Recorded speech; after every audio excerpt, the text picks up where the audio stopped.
Welcome to Job Sharing and Beyond, the Future of Work podcast that goes beyond the traditional 9 to 5. I am Karen Tischler, speaker, consultant, and host of the show, where we hear from global experts every other week to discover innovative solutions and tips on how to remain a relevant employer in the future.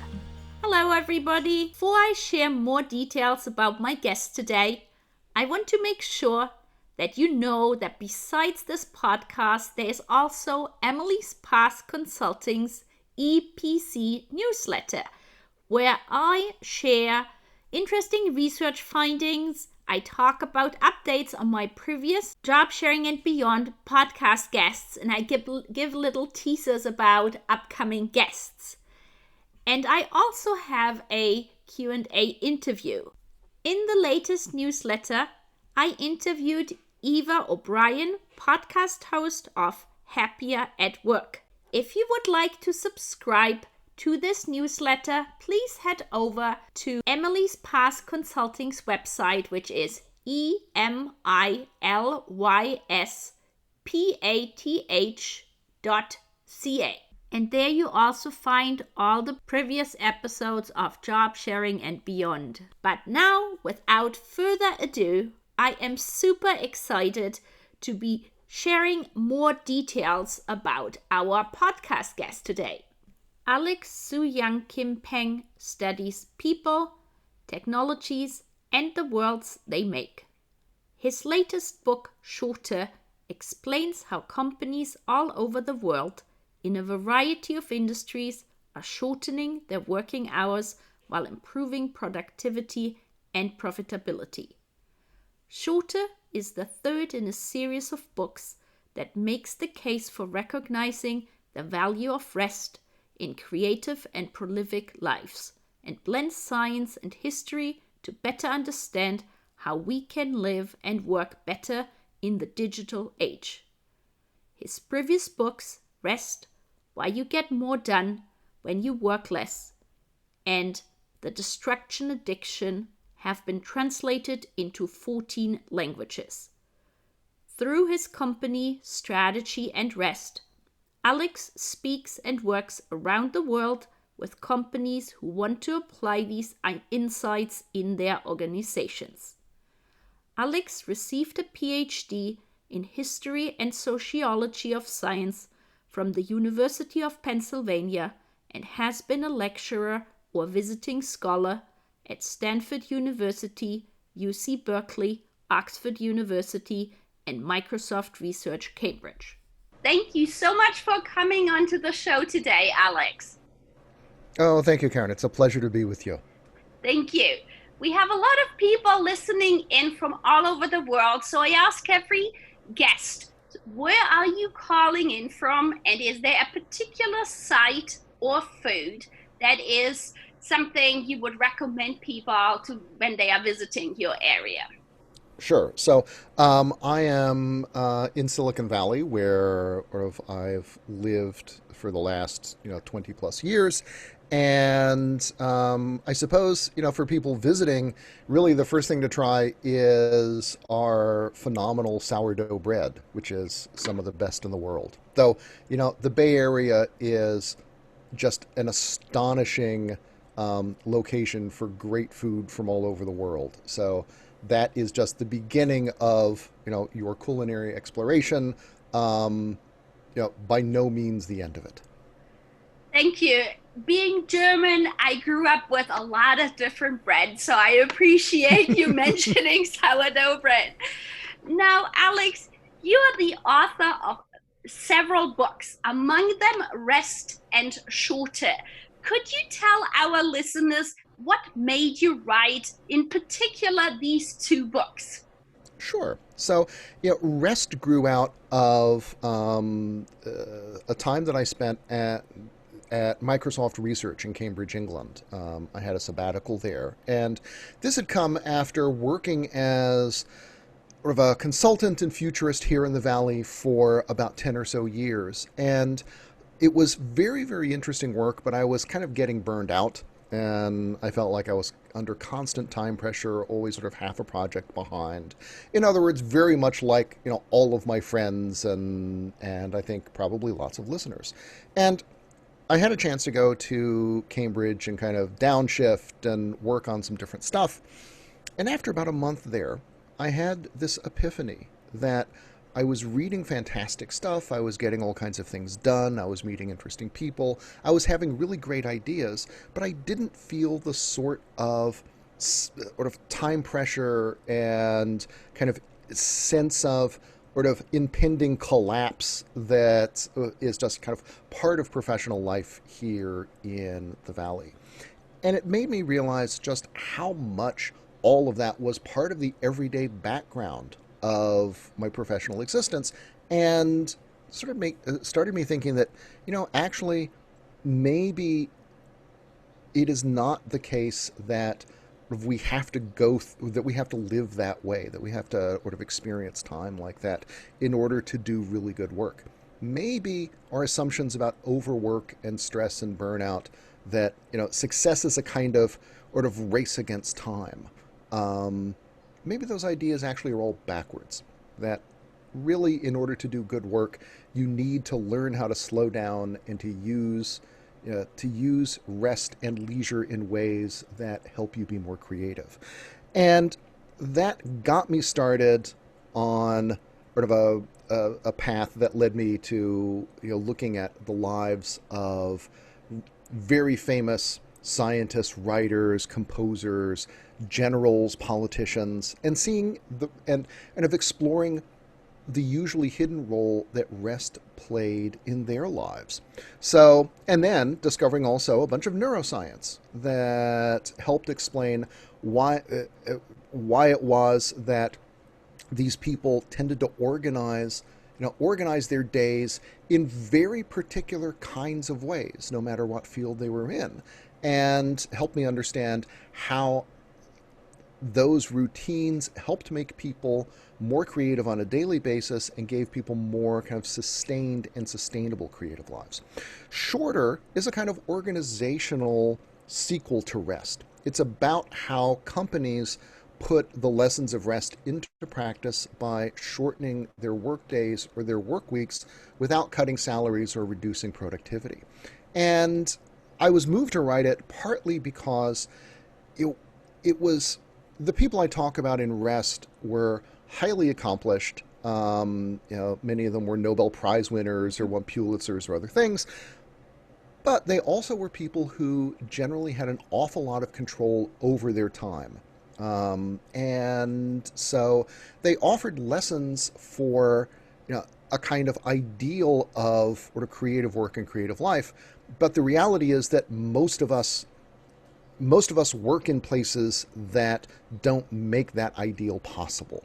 And so I wanted to understand, is it actually possible to change the structures that usually get in the way of our ability to take rest seriously and to make it more a part of our daily routine and our daily lives. And I think these companies show that in a variety of industries, at a variety of scales, all over the world, it actually is possible. And so when I saw that, when I realized that there was this global movement of companies that were approaching the same problems in very similar ways, independent of each other, without knowing about these other trials and tests and successes, I realized I had a really interesting story here that built very nicely on rest. So that's the story of the two of those books. Thank you so much, Alex, for sharing. Now, when you're talking about shorter work weeks, people might be thinking about potentially the 4-day work week that recently gained a lot of popularity because Jacinda Ardern in New Zealand, was talking about implementing it to help the local tourism to go back up again because of COVID-19. And then I had as a previous guest on the show, Charlotte Lockhart, the CEO of the 4-Day Week Global. So could you explain to our listeners like some examples of the type of organizations and their type of shortened time or work time that you found? Sure. So, what I was really interested in were companies that were moving to reduce the total number of hours that people worked without cutting productivity or sort of sacrificing goals or sort of client deliverables, and also were not cutting salaries. So, there is a tradition in, particularly in manufacturing during periods of economic slowdowns or overproduction. Factories will cut working hours in order to cut production. You also cut salaries at the same time. And this is a temporary move intended to kind of rebalance inventory or a company's balance sheet.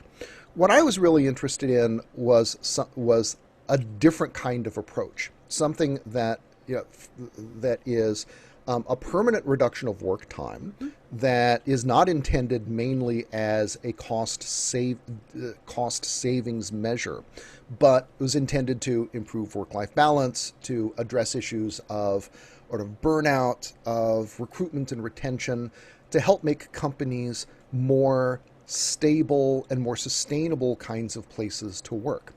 And finally, I was interested especially in industries where long hours and overwork are the norm. So places like restaurants, where the working hours can be really brutal, or software startups, advertising agencies, design firms, places where pulling all-nighters in order to get a project out the door is not at all unusual a thing, and people take for granted that they've got to be always on and always available on nights and weekends.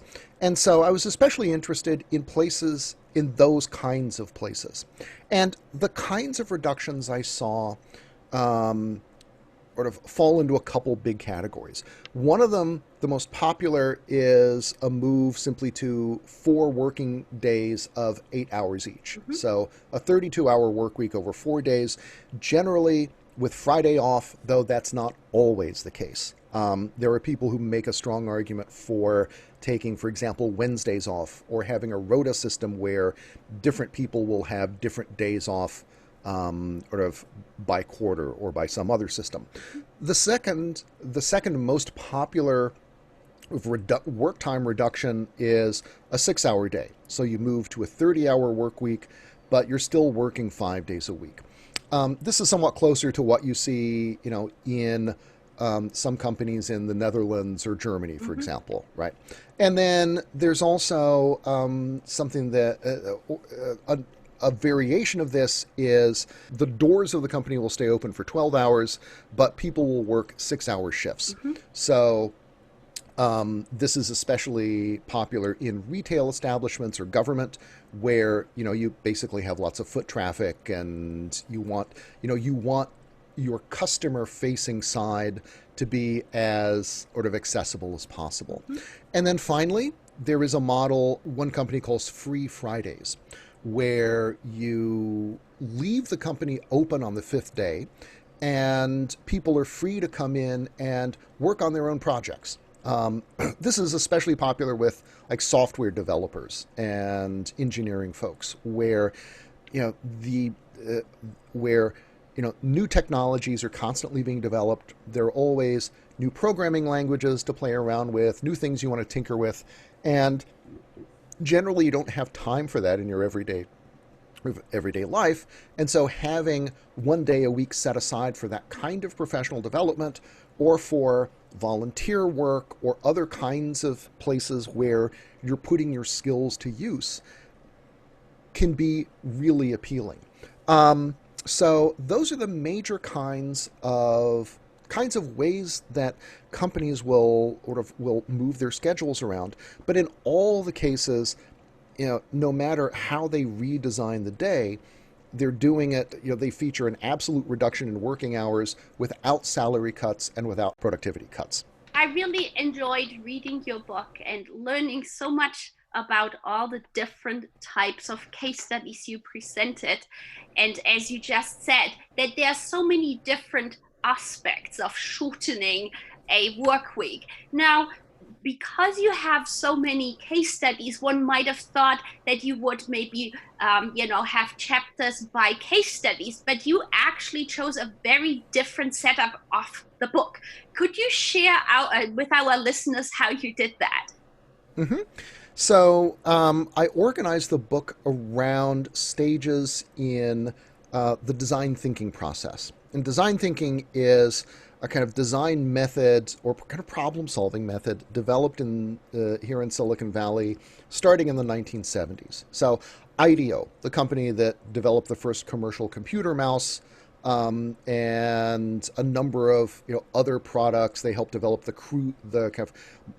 cruiser bicycle. They've worked with snowboard companies, with trains, with hospitals. They're one of the great pioneers of the design thinking method. The reason I chose that was, first of all, I had a couple company leaders talk explicitly about using design thinking as a tool for redesigning the workday. That they realized that that they had used design thinking to create their products, but they could also use design thinking to shape time or to shape the structure of their companies. And that this was a powerful tool for them, a powerful way of sort of organizing and managing the process. And then lots of other companies had kind of come up with their own processes that just happened to follow the stages in design thinking. So, and also kind of captured the spirit of design thinking. So, there is at the beginning of any design thinking process, a lot of consideration of what users want. An effort to kind of get inside the minds of users and to try to frame your problem not in terms of how do you make this product go faster, right? Or how do you make it bigger, but rather what is it that when you put into a person's hands are they going to find really compelling? And so starting that way is a good way of kind of broadening your thinking, of opening up the kind of questioning process and inviting ideas that you wouldn't have otherwise. An emphasis on users, in this case, generally the workers themselves, is the first thing. Another is involving users in the design process. So there's a lot of movement back and forth of sharing early prototypes, of getting feedback, of kind of crafting subsequent designs with input from prospective users. And in the companies that I look at, in virtually every case, the initial impetus for shortening the work week comes from the top. There is a founder or a charismatic CEO who has the moral authority and the sheer power to say, we're going to try this radically new thing. But the actual work of figuring out how the scheduling is going to happen, how you use technology differently, etc., that's all done by employees themselves. Another important feature is an awful lot of prototyping, right? You try out, you try 100 different things. You rapidly see if they work or not. You discard the ones that don't work, and you incorporate the ones that do. And these companies do a lot of experimenting with tools, with ways of working, with schedules that really is lifted straight from design thinking. And then you have an evaluation stage where after a certain period, you kind of look at your metrics, you figure out, you have a kind of stable design, and you decide, all right, is this something that's good enough to ship or not? And at that stage in the book, companies make decisions about whether or not to make a 4-day week or a 6-hour day permanent. And so, so the design thinking stages mapped nicely on to what companies were doing, whether they were, advertising agencies or design research firms or restaurants or nursing homes. And so it struck, when I realized that there's an interesting story here, not just 100, just 100 little interesting stories, but one really big story as well. and that this provided for readers who wanted to try it themselves, who were intrigued by this idea. It gave them a framework for thinking about how they might set up their own experiments in their own companies so that they could do it themselves. I really liked the way the book was set up.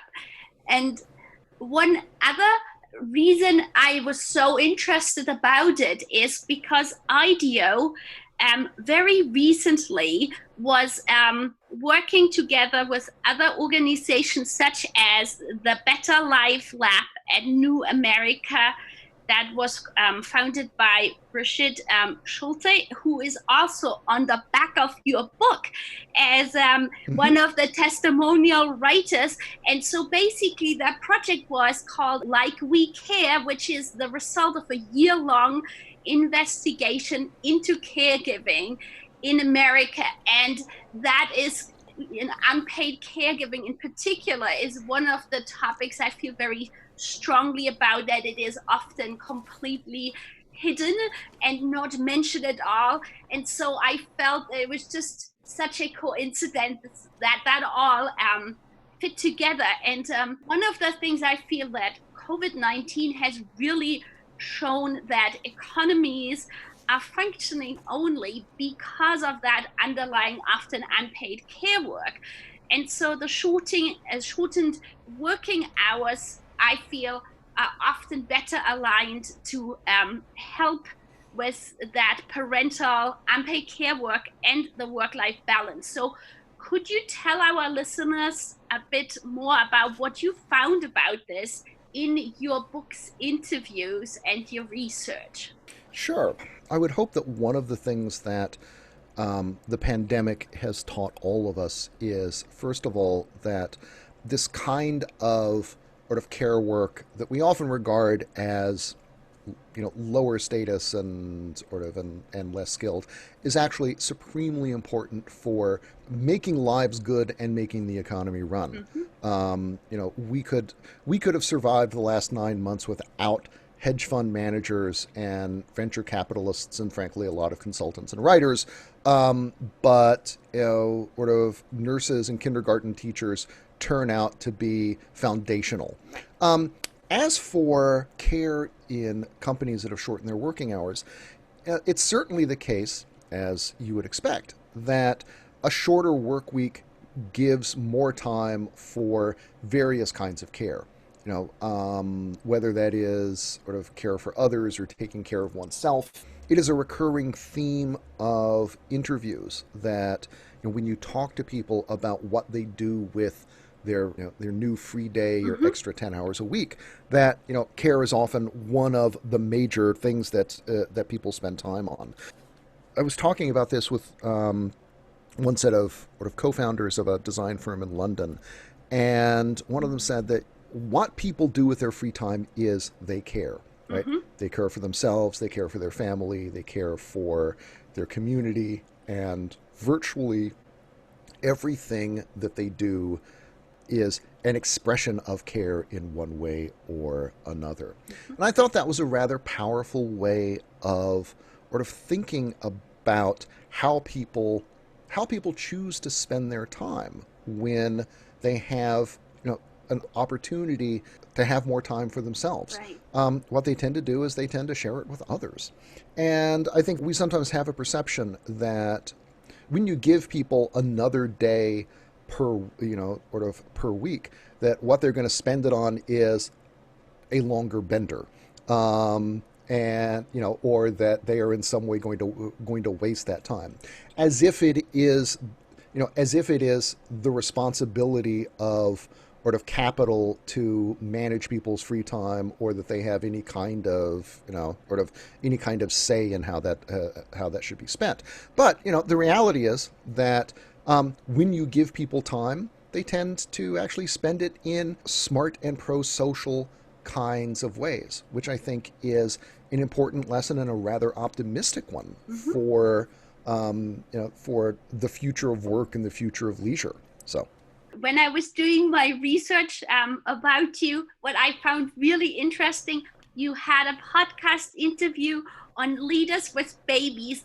And there you talked about the shortened work week, how it is actually changing hiring patterns. Could you elaborate on that, please? Yes, this was one of the most interesting findings in the book, which is that companies that shorten their work weeks go from looking for people who are who have the flexibility to work very long hours to to looking for people who have an ability to be very efficient, ruthless with their time, who are capable of putting a higher value on their own time and others, who can collaborate and work together in order to achieve the organization's goals, hit deadlines, and then get out of there.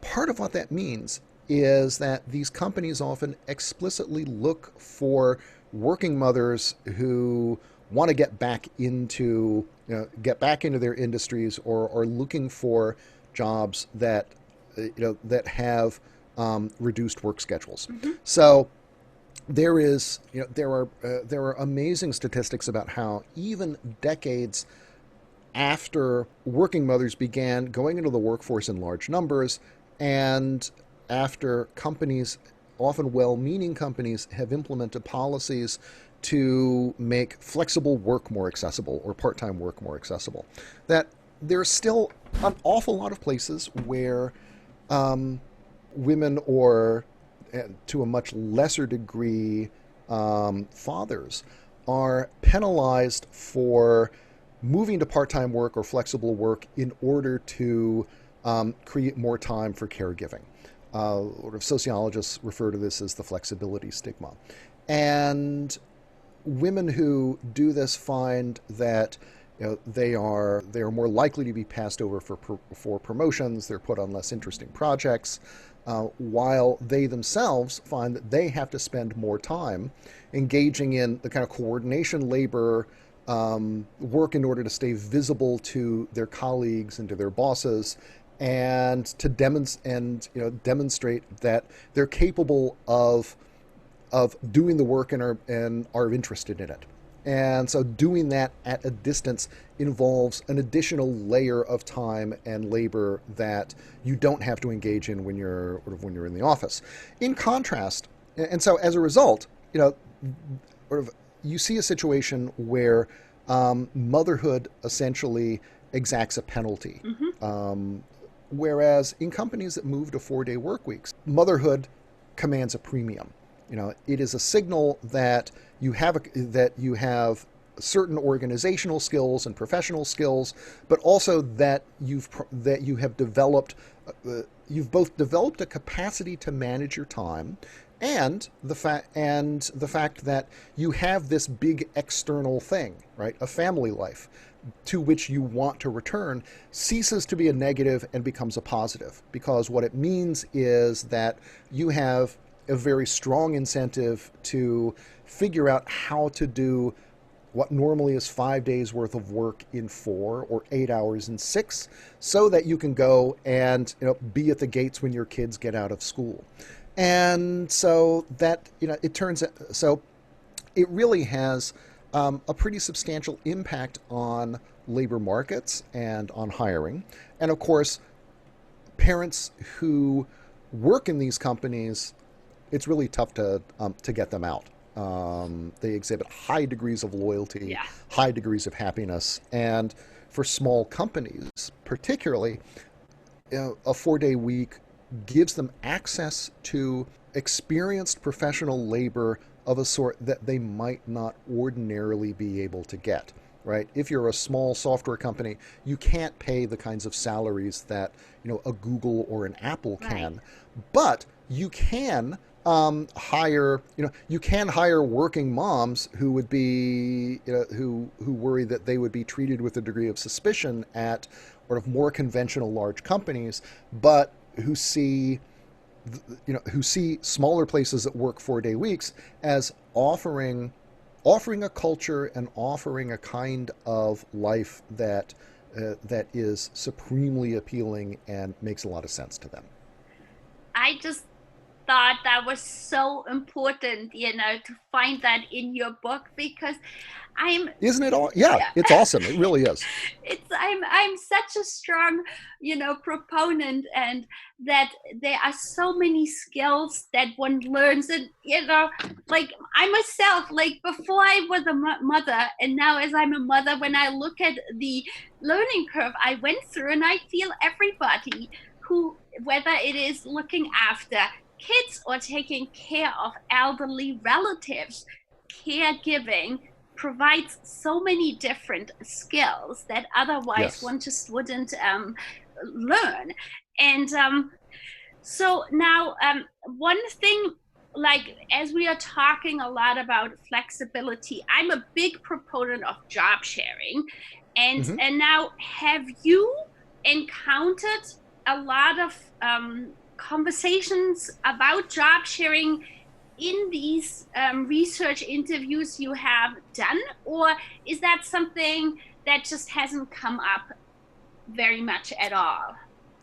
Um, there is a variation that in which people will have to get a better understanding of each other's jobs or better divisions of labor Mm-hmm. around work, so that, for example, if you have teams that are in Monday through Thursday and Tuesday through Friday, Mm-hmm. that there is more coordination that they have to do in order to make sure that work gets handed off, or that clients can be attended to at the same level no matter what day of the week sort of we're at. Now, this does not generally translate into sort of into kind of job sharing schemes where two people share the same job and divide the salary between them. Mm-hmm. And however, I think one of the lessons here is, or for companies, is that in both cases, it's necessary for firms to have a high degree of clarity about job roles and responsibilities, workflows, deadlines, etc. Basically, a lot of structure around jobs and around work in order to enable flexibility. Mm-hmm. We often think of strong organizational structures as being mainly stultifying and bureaucratizing, right? Reducing flexibility for workers.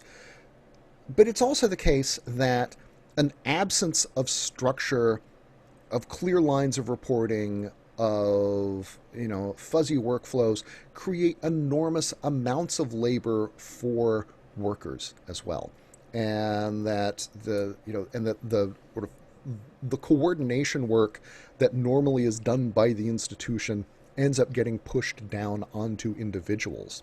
And so it is a version of flexibility that comes at an extremely high price for individuals. And so I think that that what companies that move to 4-day weeks suggest is that if you want to introduce greater flexibility into your organization, whether it's in the form of reduced working hours, whether it's in the form of sort of job sharing or something else, that you actually that tightening up your processes, tightening up your workflows, documenting everything that you do, is a tool to enable that, rather than something that will make any of those things. In order to really reduce that stigma of flexibility, I believe we need to have many more male role models. And often it is still the case that the top management is really male. And so, can you give me some examples where it was male company leaders who were deliberately choosing to reduce the work hours for their organizations to allow for more active time for employees with their families, and so that they themselves weren't secretly parenting, but saying, okay, it's, I don't know, 3:30, 4 o'clock, I am leaving now to pick up my daughter from school, rather than, oh, I have a dentist appointment, as a pretense. Right. Right. First off, becoming a parent is one of the things that triggers conversations about moving to a shorter work week. And a huge number of company founders have, especially young children. And so in almost every case, there is a sense that, that they themselves want the same thing that their employees want, which is sort of more time to be better parents. For me, I think the most explicit example of this is a restaurant in Edinburgh, Scotland called Azel. The founder and chef, a guy named Stuart Ralston, decided when he moved the restaurant to a 4-day week that they were going to close on Sundays. Now, Sunday is one of the busiest days for restaurants. Right. And so this was kind of a controversial decision. But his calculation was that he had a young son who, before too long, was going to start school. And he figured, you know what? If we stay closed on Sundays, I've got Sunday with the kid. And and his son was never going to be going to school on Sundays, so this was this was a guaranteed day with the family. And so Azel made some changes to how it operated. It was able to fit in a couple other tables, so increase the number of covers. He got a bigger stove, and he did a few other things so that they were able to accommodate more people the rest of the week to make up for the busy Sunday. But I think that for me is the clearest example of making what in the restaurant industry is a really tough choice. Right. In order to make sure that in the future, Stuart Ralston was going to have more time with his kids and more time to be a parent. Thank you. This is such a perfect example. Now, how do other organizations that you talked with, how did they make their work more productive and efficient so that they were able to work fewer hours? Was there like a theme or the main, top 3 or 5 things that they did to make it more efficient? Right. Since we're talking about a wide variety of industries, right, there's there's a lot of variation there. But very broadly speaking, I think we can say that advances in technology, whether you're talking about computer networks or web-based services, software, have made work far more productive than 20 or 30 years ago. The problem that we have is that we have either taken those productivity gains and given them to capital by either downsizing staffs, requiring workers to take on more work, or designed gig economies and flexible work that benefits capital. The other thing we've done is that we've tended to allow managerial processes or workflows to be more casual and consequently place more responsibility on workers for managing their time and their work. What this means is that in essence, and studies have found that between multitasking, distractions, interruptions, meetings, bad processes, the average knowledge worker loses a minimum of 2 hours of productive time every day. In other words, we're in a situation where the 4-day week essentially is already here. Right. It's just buried under all kinds of organizational rubble. And so the challenge that companies face is to kind of to clear that stuff away, and thereby make it possible for people to actually work 4 days rather than 5. And they do that through, broadly speaking, sort of 3 big things. And one is tackle meetings, right? Sort of meetings tend to be too long, too big, too vague, and so companies will replace the the Monday morning all hands meeting that takes 2 hours with a 10-minute stand-up. They will change the default for meetings from 1 hour to 20 minutes. And they'll have a bunch of other discipline in order to enforce that and to make meetings more actionable, and also to think more about what kinds of communications they've used meetings for that they can push on to sort of group chat or email or so forth. The second thing, and that leads to the second, which is rethinking how they use technologies. So, the modern office tends to be sort of a kind of carnival of distraction. And so getting a handle on that can go a long way to helping your employees be more productive.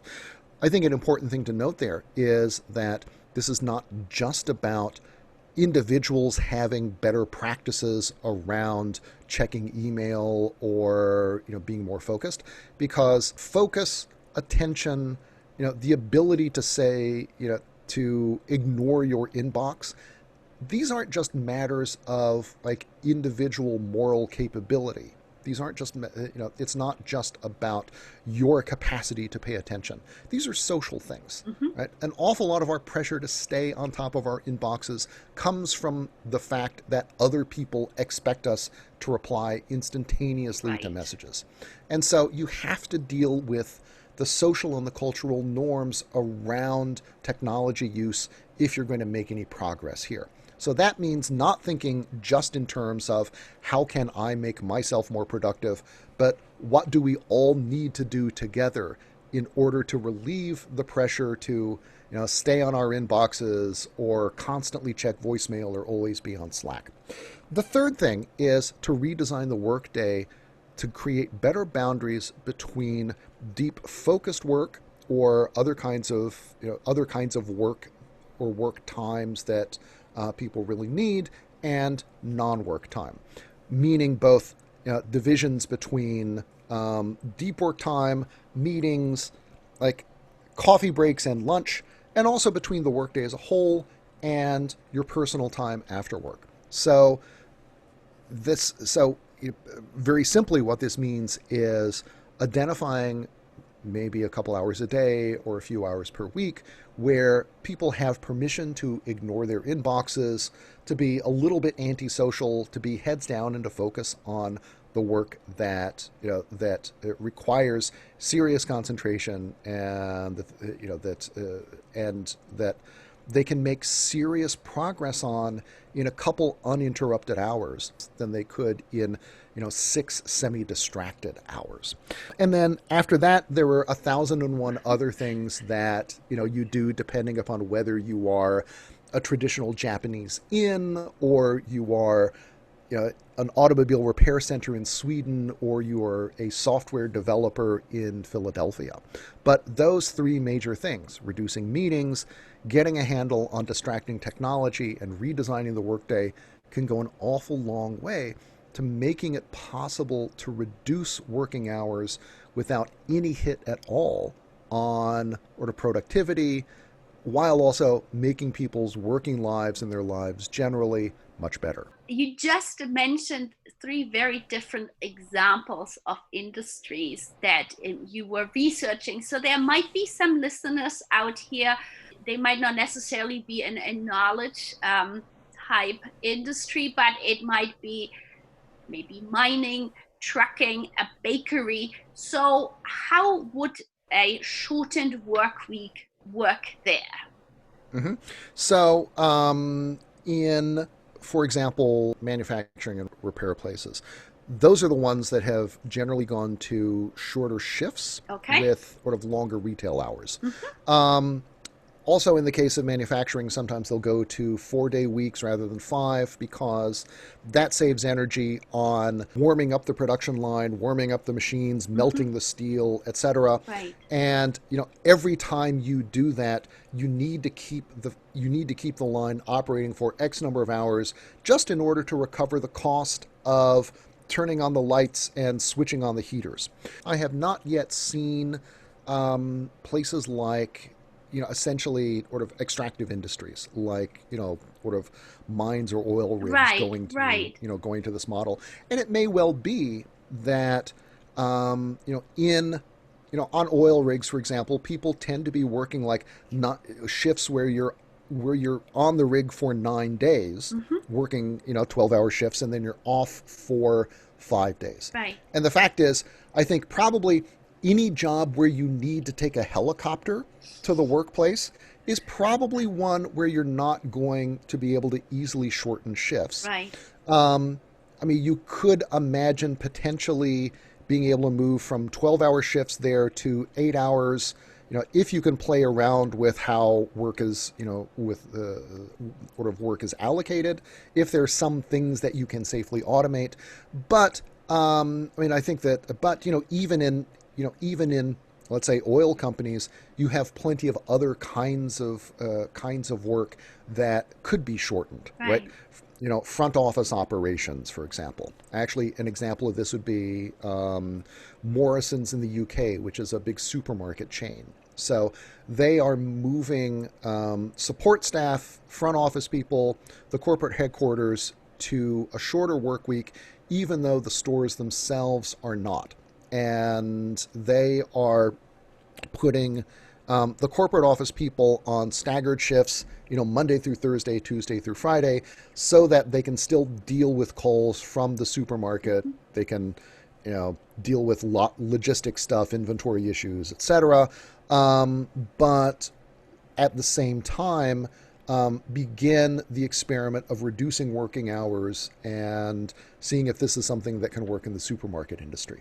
So even if you can't implement it across an organization all at once, these kinds of small experiments can be the beginning of a longer effort to shorten work weeks, across your company. You alluded earlier to the Japanese Inn, and I would really like if you could explain this to our listeners, because to me what it really showed was the advantage of having a non-linear background, a resume, which I think often professionals who are returning back to the paid workforce might fall into that same category. So if you could share that, please.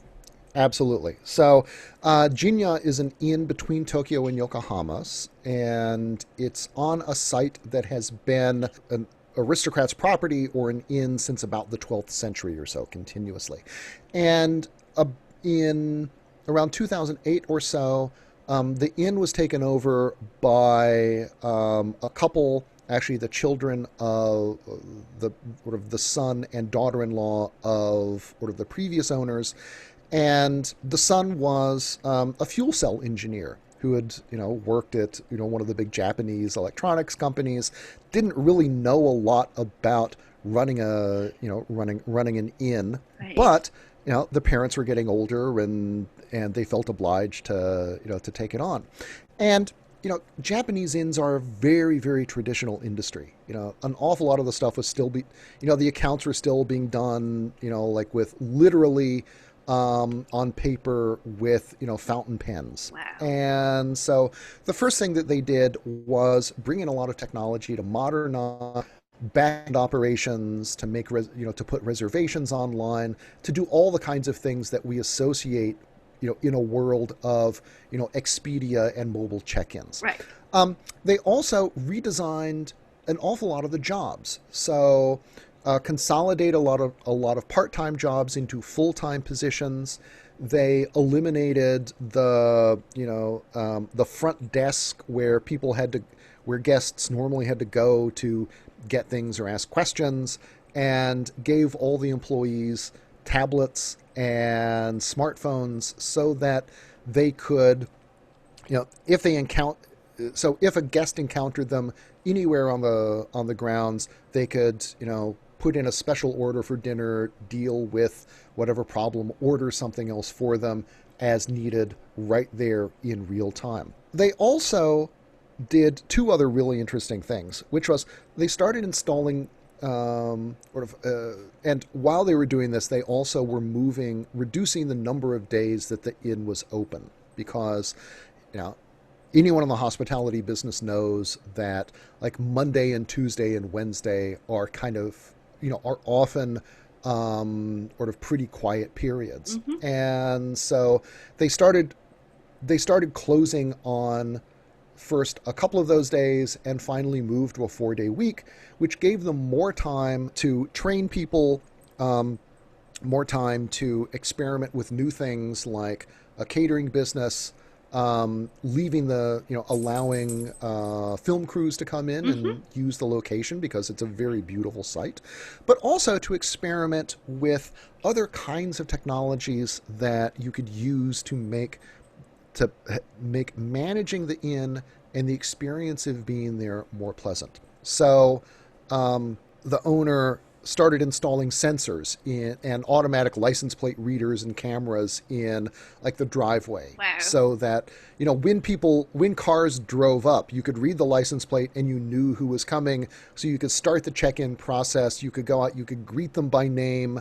If they had been there previously, you could, ask how their dog was doing and, how was the drive, up from, from Osaka, and, generally do all those kinds of things that make for a really great high-touch experience in hospitality. They also started putting sensors in things like the hot baths and the towel storage, so that people didn't have to go in and check multiple times a day if something needed to be refreshed. Basically, the inn was starting to communicate its needs back to the staff.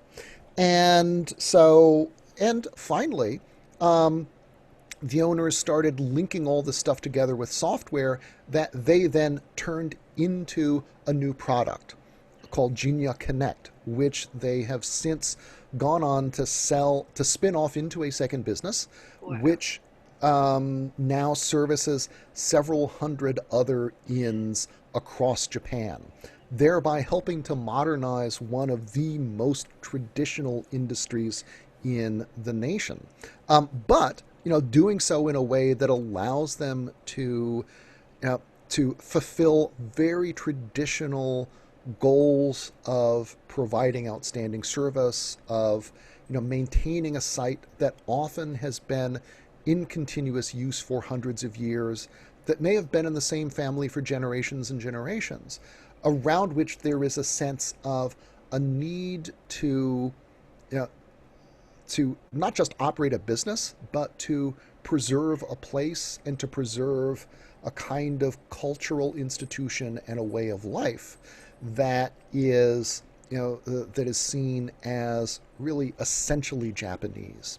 So that's the story of Jinya, and I think it is a brilliant example of how this combination of moving from the kind of lateral move from one field into another, combined with time for leisure, time for thinking about how you can take the skills that you've brought into this new realm and apply them in novel ways, can create opportunities and innovation that you wouldn't see in an inn that was running 6 or 7 days a week. So that's the story. Thank you so much for sharing. I just thought it was so fascinating. Now, I know we're coming closer to an end, and I could talk with you forever. But so one thing I wanted to ask, because we've been talking very positively about all these great implementations, somebody listening here who is debating whether or not they might try it out, they might be also saying, well, was there any example or any situation where a potential trial of going to a 4-day work week did not work out? And if so, what were the reasons why it didn't work out? Right. I've got a couple. I need to preface this with a caveat that companies are often pretty reticent to talk about their failures. And so, it's a lot easier to get companies that have managed to move to a 4-day work week to talk about their success, right, than, to get ones that tried it and failed to reflect on why it didn't work. In one case, which was a video production company in Hong Kong. So they do lots of commercials and business videos, that sort of stuff. They moved to a 4-day week and let everybody choose what day off they were going to take. And they found that, sort of deadlines and production and stuff was not a problem, but it turned the office into a ghost town because every day you've got people out pitching clients, you've got other people who are out on filming locations. And so between that stuff and people being off 1 day a week, it just became really difficult. It just didn't feel like the same place. And so after about 3 months or so, the founder decided, all right, we're gonna go back to a 5-day week because this is just having too much of an impact on company culture. In another case, a place that did tourism and kind of web design for companies like cruise lines and other firms in the travel industry. That business consisted partly of a marketing arm and a software arm. And when they moved to a 6-hour day, it's like the software people were sort of a little older and more experienced, and they kind of understood how to do the work, how to identify inefficiencies and use Pomodoro or other software techniques in order to reduce working hours. They didn't really have a problem with it. The marketing people, in contrast, were generally younger, and they worried that they didn't really know the work well enough to know how to redesign it. And so, after about 6 months or so,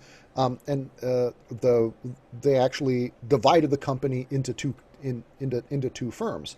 The software side continued doing 6-hour days, and the tourism marketing agency side went back to a conventional 8-hour day. I think one of the lessons there is that you really need workers who are older and more experienced, who have an understanding of their work and who have both the experience and the confidence necessary to say, I've been doing this long enough to know what's stupid about the companies I've worked at and to be able to redesign this work to fix it. Right. If you lack that, then it's harder to feel certain that given the opportunity, you'll be able to successfully make the transition to a 4-day week. And then there's one other example, Tower Paddle Boards in Southern California that operated actually moved down to a 5-hour day. Okay. And they backed away from that when Amazon got into the paddleboard business and basically, sort of killed off a whole bunch of their revenues. So, that was less about cultural changes, though the founder kind of felt like there was a certain loss of a sort of startup atmosphere after a while, and much more about revenues going from 7 million to 1.5 million in 12 months. Is there anything you would like to share with our listeners that we haven't touched upon? Sure. I mean, I think the one thing that I would say is I've been struck over the last few months, and my book came out literally just when COVID was hitting the U.S. and starting to close down businesses, that one of the things that I have been tracking is how even now in the last 6 months, I've seen companies moving to fully remote operations that have also discovered that the pandemic has given them an opportunity to redesign how they work and to move to a 4-day week. And even under these stressful conditions, I am observing companies that are finding that by going all remote, you have to tighten up your processes. You've got to basically take work and put it into software, and that doing that requires that you be really explicit about roles and responsibilities and stages in your production process. That the combination of increased productivity that has brought and the heightened need for people to have time to care for family, to be homeschool assistant teachers, to do all of that other work, together has inspired a whole bunch of companies to adopt at first temporarily and often permanently, 4-day weeks. And so I think what it teaches us is that this is, the pandemic has opened up an opportunity to rethink a whole bunch of things about how we work. I know a year ago there were, managers or company heads who said, remote work is a hill I will die on, right? We will never be able to do this in my company. I need to see people in the office every single day, who discovered over the course of a couple of weeks that while it was the hill that they would die on, that their employees actually were able to make it work. And I think that the experience, for all of the destruction that it has wrought in some sectors, should make us pause and think that, as things reopen, as we move back to something like normal, we don't have to go back to the way things were.